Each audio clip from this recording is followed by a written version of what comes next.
বিসমিল্লাহির আসসালামু আলাইকুম রহমতুল্লাহ বরকাতুহু। আজকে করব রুই মাছের পাতলা ঝোল রান্না। ভিডিওটা দেখবেন ইনশাল্লাহ। কী কী উপকরণ যাবে উপকরণগুলো আপনাদেরকে দেখে দেবো। এখানে মরিচ পাউডার নিয়েছি, হলুদ পাউডার নিয়েছি, লবণ নিয়েছি, জিরা পাউডার, সোয়াবিন তেল আর মাছগুলো হলুদ মরিচ মেখে নিয়েছি। আর এখানে পেঁয়াজ কুচি আর নিয়েছি আদা রসুন বাটা। আজকে করব রুই মাছের পাতলা ঝোল রান্নার ভিডিও। পুরো ভিডিওটা দেখবেন। 2026 সাল জুলাই মাসের 9 তারিখ। আজকে 2026 সাল জুলাই মাসের 9 তারিখ করব রুই মাছের পাতলা ঝোল রান্না। দিয়ে দিলাম পেঁয়াজ আর সোয়াবিন তেল। এখন ভালো করে ভেজে পুরো মশলাটা ভালো করে কষিয়ে তারপরে দিয়ে দেব মাছগুলো, দিয়ে একটু পরে ফুটানো গরম পানি দিয়ে দেব। হয়ে যাবে মাছের ঝোল রান্নার ভিডিও। সব মশলাগুলো দিয়ে দিলাম। এখন ভালো করে কষিয়ে নেব। কষিয়ে তারপর মাছগুলো দিয়ে দেব।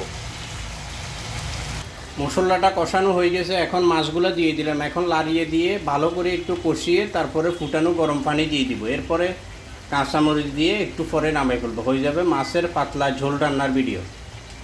হালকা পানি দিয়ে দিলাম ফুটানো। এখন ঢাকনা দিয়ে লাড়িয়ে একটু পরে কাঁচামরিচ দিয়ে হয়ে আসলে নামাই ফেলবো। হয়ে গেছে মজাদার মাছের পাতলা ঝোল রান্নার ভিডিও। পুরো ভিডিওটা দেখবেন ইনশাল্লাহ। 2026 সাল জুলাই মাসের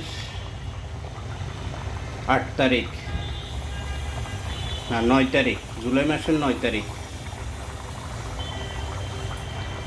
মাছের ঝোল রান্না হয়ে গেছে। এখন নামাই ফেলবো। ভিডিওটা যদি আপনাদের ভালো লাগে শেয়ার করে দিবেন, লক্ষ মানুষকে দেখার সুযোগ করবেন। যে যেখান থেকে দেখতেছেন সবাইকে অসংখ্য ধন্যবাদ আর ভালোবাসা রইল। সবাই সুস্থ থাকবেন, নিরাপদ জায়গায় থাকবেন ইনশাল্লাহ।